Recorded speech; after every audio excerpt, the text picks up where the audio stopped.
Hello student. Class twelfth में application of derivative में हम लोग जो है मिसलेनियस एप्लीकेशन ऑफ डेरिवेटिव का जो मिसलेनियस एक्सरसाइज है उसका क्वेश्चन नंबर 12 डिस्कस करेंगे हम लोग। Okay, question number 12। So question number 12 क्या बोल रहा है? एक राइट एंगल ट्रायंगल है, उसके हाइपोटेनस पे एक पॉइंट है। A point on the hypotenuse of a right of a triangle is at a distance of a and b from the sides of the triangle।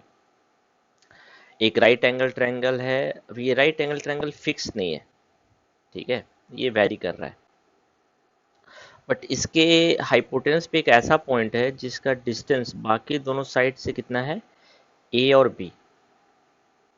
बाकी जो दोनों लेग्स हैं perpendicular sides, उससे इस पॉइंट का जो डिस्टेंस है वो ए और बी है।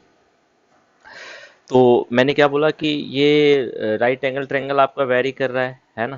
राइट एंगल ट्रायंगल आपका फिक्स नहीं है। राइट एंगल ट्रायंगल बहुत तरीके से वेरी कर सकता है, और बट इसके हाइपोटेनस पे जो पॉइंट है उसका डिस्टेंस हमेशा दोनों परपेंडिकुलर साइड से हमेशा ए और बी है। तो आपको पता करना है कि इन सारे राइट एंगल ट्रायंगल में एक ऐसा राइट एंगल ट्रायंगल होगा जिसमें हाइपोटेनस का जो लेंथ होगा ना वो मिनिमम होगा। तो वो लेंथ, मिनिमम लेंथ आपको पता करना है। तो इसको हम लोग चलिए थोड़ा सा एनिमेटेड पार्ट से देख ले रहे हैं, और ताकि आपको पता चलेगा कि राइट एंगल ट्रायंगल मेरा कैसे वेरी कर रहा है, लेकिन वो पॉइंट मेरा कैसे, थोड़ा सा ये विजुलाइज करने में अगर दिक्कत हो रही है तो इसको हम लोग देख सकते हैं, ठीक है। जैसे देखिए यहाँ पे ऑलरेडी मेरे पास एक राइट एंगल ट्रायंगल है, आप देख सकते हैं, ठीक है। और यहाँ पे हाइपोटेनस पे एक मिड पॉइंट, एक फिक्स पॉइंट है, एक पॉइंट दिया हुआ है हाइपोटेनस पे, ठीक है। और ये पॉइंट मेरा क्या है, डी। इसका मैं कलर अगर चेंज कर दूं, ओ नाउ इट इज विजिबल कि एक डी पॉइंट है जिसका डिस्टेंस जो है दोनों साइड से, इस ए सी से और बी सी से, ए और बी है। मैंने एक्चुअली ए और बी का यहाँ वैल्यू ले लिया है। ए का वैल्यू 2 और बी का value 3, because A and B is both are fixed constant number. So मैंने यहाँ ए और बी का वैल्यू ले लिया है। बट हम लोग जब सॉल्व करेंगे तो इसको ए और बी के टर्म में सॉल्व करेंगे, ठीक है। तो अब आप देखिए कि ये डी जो है हाइपोटेनस पे हमेशा रहेगा, और इसका डिस्टेंस दोनों ए और बी सी से, ए सी और बी सी से हमेशा 2 और 3 ही रहेगा। मैंने ऑलरेडी बोला ए का वैल्यू 2 है और बी का वैल्यू 3 है। So just check this part. अब आप देखिए यहाँ पे ये ट्रायंगल मेरा हाइपोटेनस वेरी कर रहा है, बट वो जो डी पॉइंट है हाइपोटेनस पे ही है, लेकिन still it's distance from the two sides of right angle triangle it is always equal to A and B, है ना। हाइपोटेनस वेरी कर रहा है, राइट एंगल ट्रायंगल वेरी कर रहा है, बट जो डी पॉइंट है इसका डिस्टेंस हमेशा दोनों से ए और बी के बराबर है। और यहाँ पे ये वाला जो पार्ट है ना, ये वाला पार्ट, आप ये एफ एफ का वैल्यू देखिए, ये लेंथ ऑफ हाइपोटेनस है। ये देखिए बढ़ेगा भी घटेगा भी, तो हमें वो वैल्यू पता करना है जो सबसे कम होगा। देखिए यहाँ पे 12, 11, 10, 9, 8, 7, 7.56, आप इजीली ऑब्जर्व कर सकते हैं इसको, है ना। तो मेरे ख्याल से ये वाला पार्ट आपको समझ में आ रहा है। मैं इसको थोड़ा सा स्लो कर दे रहा हूँ एनिमेशन को, ताकि आपको ये इजीली दिखे, ठीक है। अब आप इसको देख सकते हैं, ये वैल्यू जो है इसका मैक्सिमम वैल्यू जो है वो नॉट डिफाइंड है हाइपोटेनस से, इसलिए ये क्वेश्चन जो है मैक्सिमम के सेंस में राइज नहीं हो सकता है, मिनिमम के सेंस में राइज, यानी कि मिनिमम वैल्यू मुझे मिलेगा, मैक्सिमम वैल्यू जो है डिफाइंड नहीं है, ठीक है। बहुत बड़ा वैल्यू हो सकता है, लेकिन आप ये छोटा वैल्यू इसका देखिए 10। मैं इसको और स्लो कर दे रहा हूँ, देखिए 8, 8.02, 7.67, 4934 हो गया, 28, 22, 17, 131। आप ऑब्जर्व कीजिए 7.02 जो था इसका मिनिमम वैल्यू था, है ना। 7.02 जो था इसका मिनिमम वैल्यू था। अब ये वैल्यू फिर बढ़ने लगा, तो देख रहे हैं ना, एक ऐसा पॉइंट था, एक ऐसा कंडीशन आया जब जो हाइपोटेनस का लेंथ था वो मिनिमम था। सो आपको मेरे ख्याल से क्वेश्चन समझ में आ गया होगा। ठीक है, अब इसके सॉल्यूशन पे आते हैं। सो सॉल्यूशन वाला पार्ट क्या है हमारे पास? ऑलरेडी देखिए, मैंने यहाँ पे बोला था कि जो मैंने एनिमेशन बनाया उसमें ए और बी का वैल्यू मैंने 2 और 3 ले लिया था। बट हम जब सॉल्व करेंगे तो ए और बी के टर्म में सॉल्व करेंगे। तो डायग्राम सबसे पहले, ए बी सी मेरा राइट एंगल ट्रायंगल है, डी उस पे एक पॉइंट है, इसका डिस्टेंस ए बी से डी क्यू ए के बराबर है, और बी सी से डी पी, है ना, बी के बराबर है। अब इसमें गिवन क्या है, आपका जो पॉइंट डी है वो गिवन है, that means what, A and B are constant. Minimise क्या करना है, लेंथ ऑफ द हाइपोटेनस, यानी कि जो फंक्शन बनेगा वो इसी के सेंस में बनेगा। अब यानी कि मुझे हाइपोटेनस का फंक्शन, हाइपोटेनस को एक फंक्शन के टर्म में लिखना पड़ेगा जिसमें एक वेरिएबल होगा। तो यहाँ पे अब जो है थोड़ा सा हम लोग ट्रिग्नोमेट्री का यूज़ करेंगे। क्यों? राइट एंगल ट्रायंगल जो है सबसे सूटेबल है अगर आप राइट एंगल ट्रायंगल को ट्रिग्नोमेट्री की मदद से पढ़ते हैं। तो यहाँ पे मैं एक एंगल ले रहा हूँ थीटा।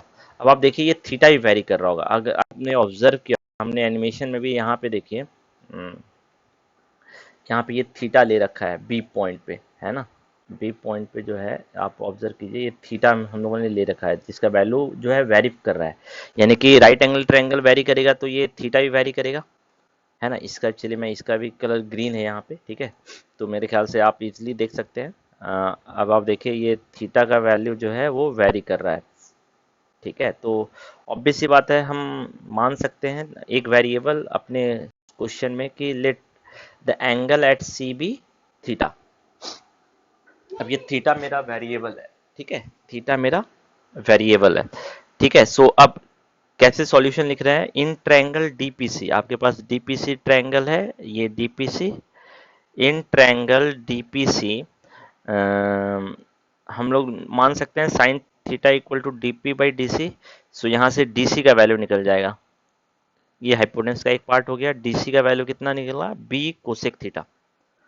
इसी तरह एडी का वैल्यू भी निकाल सकते हैं। एडी का वैल्यू के लिए हमको किस ट्रायंगल में काम करना पड़ेगा, एडी के वैल्यू के लिए हमें जो है ये इस ट्रायंगल में काम करना पड़ेगा। अब आप देखिए ये अगर थीटा है तो ये भी थीटा होगा, क्यों, ये दोनों लाइन जो है, ये लाइन और ये लाइन पैरेलल है, तो कोरस्पॉन्डिंग एंगल है। सो ये मेरा इक्वल होगा, सो ये एंगल भी थीटा हो गया हमारा। So in triangle A Q D, in triangle A Q D जिसको मैंने ब्लू कलर से मार्क किया है, ए क्यू डी में हम cos theta is equal to मान सकते हैं Q D by A D. क्यों कॉस थीटा यूज करें, क्योंकि मुझे ए डी का वैल्यू निकालना है। डीसी का वैल्यू ऑलरेडी निकल गया, हाइपोटेनस का एक पार्ट, एडी दूसरा पार्ट है ना। तो जो AD cos theta equal to Q D by A D, Q D का वैल्यू और ए डी का वैल्यू, तो ए डी का वैल्यू क्या हो जाएगा, क्यू डी का वैल्यू ऑलरेडी आपको दिया हुआ है ए, ठीक है। तो A D is equal to क्या हो जाएगा, A sec theta. A D is equal to क्या हो जाएगा, ए सेक थीटा। अब आप देखिए कि आपको ए डी भी निकल गया और डी सी भी निकल गया, तो हाइपोटेनस मेरा ए सी है, hypotenuse is your A C. तो A C is equal to what, A D plus D C. एक डी सी ए डी का वैल्यू हो गया ए सेक थीटा और डी सी का वैल्यू हो गया बी कोसेक थीटा। तो हाइपोटेनस मेरा फंक्शन के टर्म में पता चल गया, एक फंक्शन बन गया ना, और इसमें वेरिएबल मेरा क्या है, थीटा। यहाँ पे जो मेरा फंक्शन वेरिएबल है वो मेरा क्या है, थीटा। सो ये मेरा फंक्शन है, इसी को मिनिमाइज करना है कि थीटा का किस वैल्यू के लिए एच मेरा क्या होगा, मिनिमम।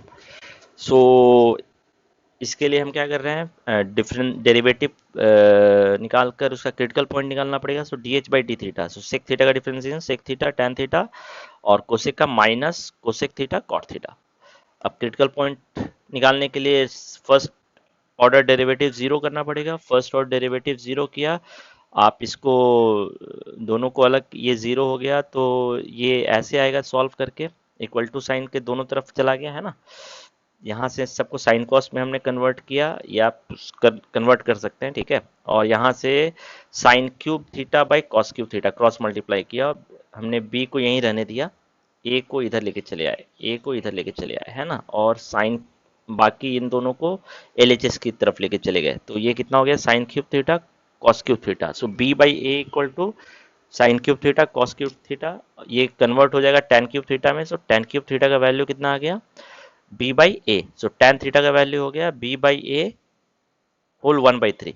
सो थीटा का वैल्यू निकल गया tan इनवर्स। सो ये मेरा क्रिटिकल पॉइंट है।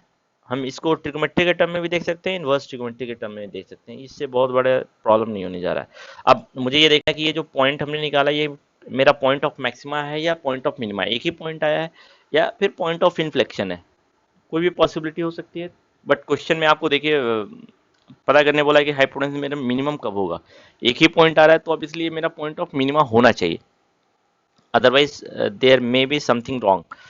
सो सेकेंड ऑर्डर डेरिवेटिव हमने निकाला, ठीक है। सेकेंड ऑर्डर डेरिवेटिव हमने निकाला तो आप देखिए सेकेंड ऑर्डर डेरिवेटिव थोड़ा सा ध्यान से आप देखिए, यहाँ पे सेक थीटा का डिफरेंशिएशन हमने किया, सेक थीटा का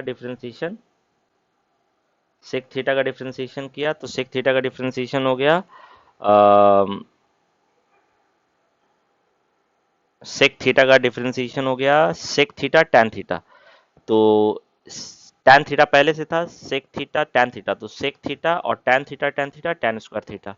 फिर टैन थीटा का डिफरेंशिएशन प्रोडक्ट लग रहा है सेक स्क्वायर थीटा, और एक सेक थीटा पहले से था तो ये हो गया सेक क्यूब थीटा।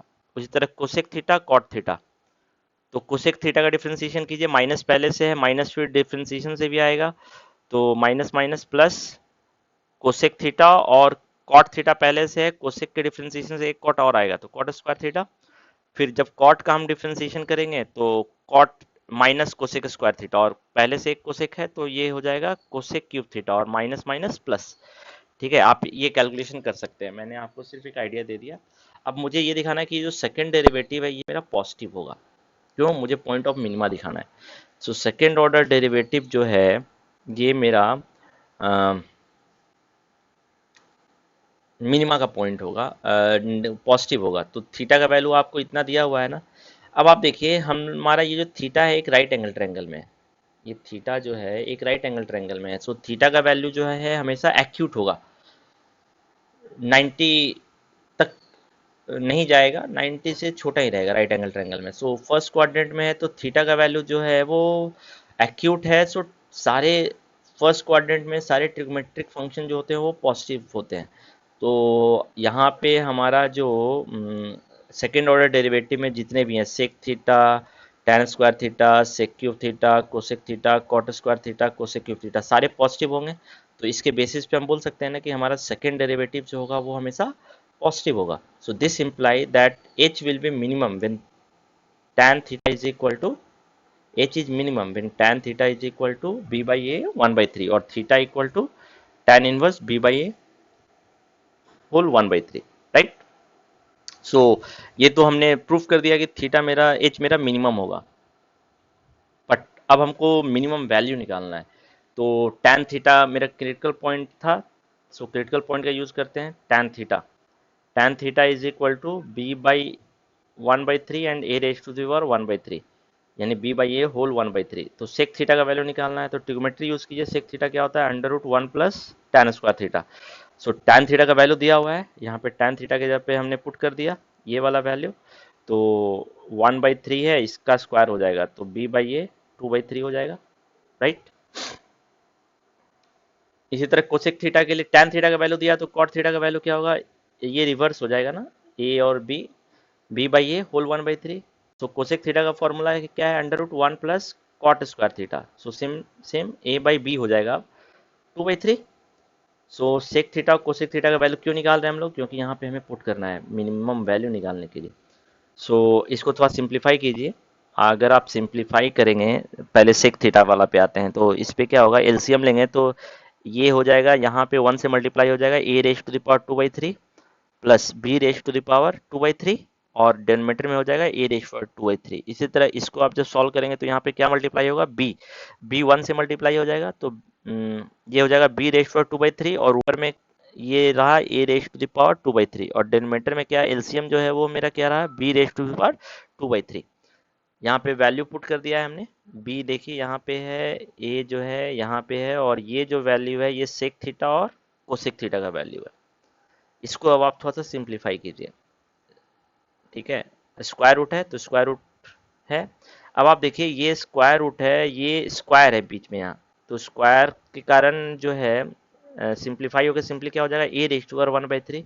इधर यहाँ भी स्क्वायर है, 1/2 है, तो ये सिंप्लीफाई होकर क्या हो जाएगा, B raise to the power 1/3, right.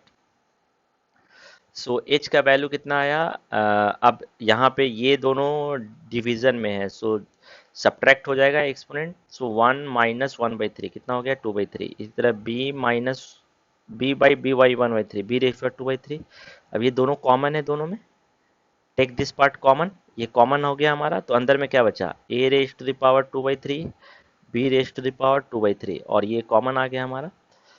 सो इसका एक्सपोनेंट 1 है, और 1/2 हम लिख सकते हैं स्क्वायर रूट को, दोनों का बेस सेम है, तो अगर हम ऐड करेंगे तो 1 + 1/2 कितना हो जाएगा, 3/2। So what do you observe कि एच का मिनिमम वैल्यू जो होगा ये इतना होगा। ठीक है, I hope you understood this part. ये मेरे ख्याल से बहुत टिपिकल नहीं था क्वेश्चन, थोड़ा सा समझना था आपको, आपको यही दिखाना था कि एच का मिनिमम वैल्यू जो होगा इतना होगा, यही हमारा एम था। सो आई वी गॉट दिस पार्ट। ठीक है, सो मेरे ख्याल से आपको ये डायग्राम भी समझ में आ गया होगा। ठीक है, सो ट्राई इट योरसेल्फ, और अगर कोई कोई डाउट है you can ask me, okay.